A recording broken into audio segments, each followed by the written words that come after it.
What if I told you that having better finances than most people isn't just possible? It's actually surprisingly simple. You don't need a six-figure salary. You don't have to cut out every fun purchase. And no, you definitely don't need to argue with yourself over buying a $5 coffee.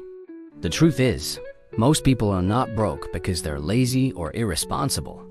They're broke because they never learned the system. In this video, I'm going to show you how you can take control of your money, build real savings, and be ahead of 95% of people financially in just 3 months. Let's dive into the step-by-step. Step 1. Know your numbers. Most people don't. Here's a tough question. Do you know exactly how much you spend every month? If not, you're not alone. Most people think they have a general idea, but when asked to name the actual number, they guess, and usually guess wrong. They might say, "Oh, I think I spend about $3,000. But when you pull up their bank and credit card statements, it turns out it's more like $4,800. That difference? That's what's holding them back. So the first step to financial control is simple. Know your burn rate, the total amount of money you spend monthly. Don't just estimate. Log into your bank and credit card accounts, add up the total spent in the last 3 months, then divide by 3. That's your average. Include everything. Groceries, gas, rent, subscriptions, impulse buys, even that random $9.99 app you forgot you signed up for. Yes, everything. And if your monthly spending seems high, don't panic. This isn't about shame. It's about clarity. You can't fix what you don't see. Once you see it, you can actually do something about it. Step 2. Face your debt. Don't guess. Calculate. Let's move to a second truth most people avoid. They don't know how much debt they're really in. Some people carry credit card balances, student loans, car payments, and yet they avoid checking their totals because it's too overwhelming. But here's the deal. Debt doesn't shrink when you ignore it. It just gets sneakier and more expensive. So, here's what to do. List every debt you have.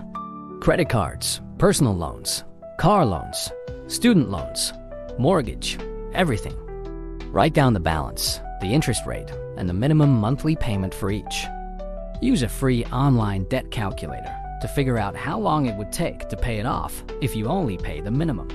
Example, if you have $5,000 in credit card debt at 25% interest, and you only pay the minimum each month, it could take years and cost thousands in interest.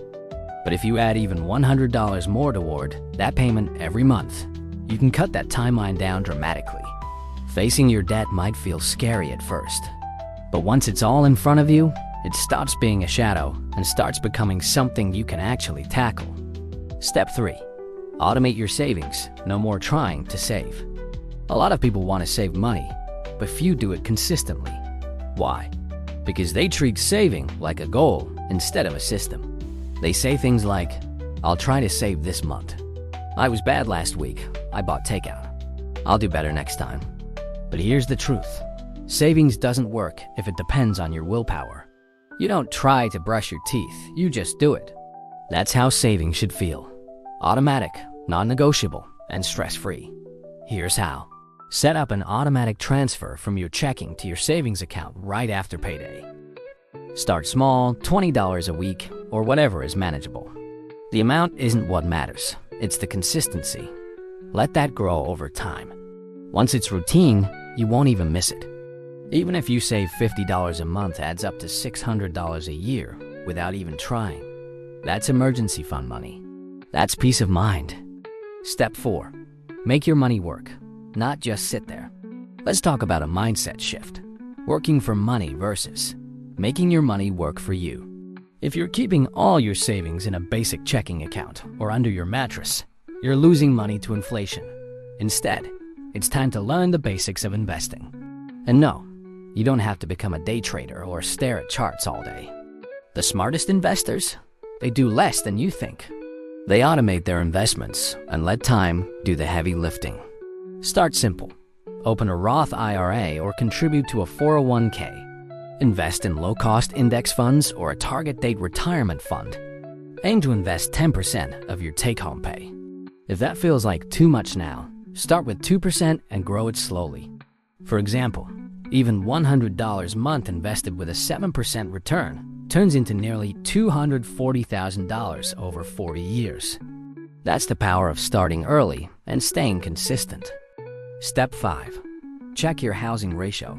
Are you in the red zone? This one is huge. So many people obsess over small expenses, like saving $3 on eggs, while ignoring their biggest money leak: housing. Here's the rule. You should spend no more than 28% of your gross income on housing. This includes rent or mortgage, utilities, repairs, everything. How to check? Add up your total housing costs for the month. Divide that by your gross monthly income before taxes. Multiply by 100. If the result is above 28%, you're in what's called the housing red zone. That doesn't mean you're doomed, but it does mean this is why everything feels tight, even if you cut back on small stuff. If you're at 32%, it's manageable. If you're above 35%, you're likely stressed, fighting with your partner about money, and wondering why you can't get ahead. In that case, consider 2. Downsizing or relocating. Getting a roommate, if you're single. Renting out a room or space occasionally. Lowering housing costs is hard, but it moves the needle way more than skipping coffee. Step 6. Automate everything, like the top 5% do. Here's what separates people who are always behind from those who feel financially calm. They automate everything. They don't stress about whether the credit card bill got paid. They don't hope. They remember to transfer savings. They don't check their balance every morning in a panic, because they have a system. Here's how to set it up. Your paycheck hits gives automatic contributions go to 401k. 1 to 2 days later, gives auto transfer to savings account. Then gives auto transfer to investment account. Next gives auto payments for rent, utilities, insurance. What about credit cards? Paid off in full, automatically. Whatever's left in checking. That's your guilt-free spending money. No more mental energy wasted on every dollar. No more forgetting due dates. Just calm, clean, smart automation. Step 7. Know your crossover point and why it changes everything. Now let's talk about something big. Your crossover point. This is the moment when your investments earn enough to cover your expenses. That's financial freedom. Imagine this. You wake up one day and you realize you don't have to work anymore. You can work, but it's your choice.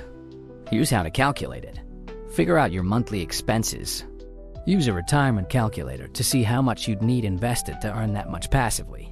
Example, if you need $4,000 a month to live comfortably, you'd need around $1.2 million invested, with a 4% annual withdrawal rate.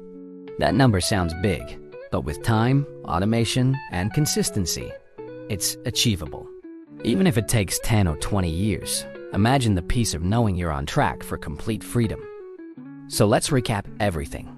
First, know your numbers. Face your debt. Automate your savings. Start investing. Watch your housing cost. Build a system. Chase your crossover point.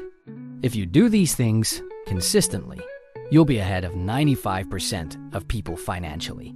And not because you make more, but because you know what to do with what you have. Thanks for watching.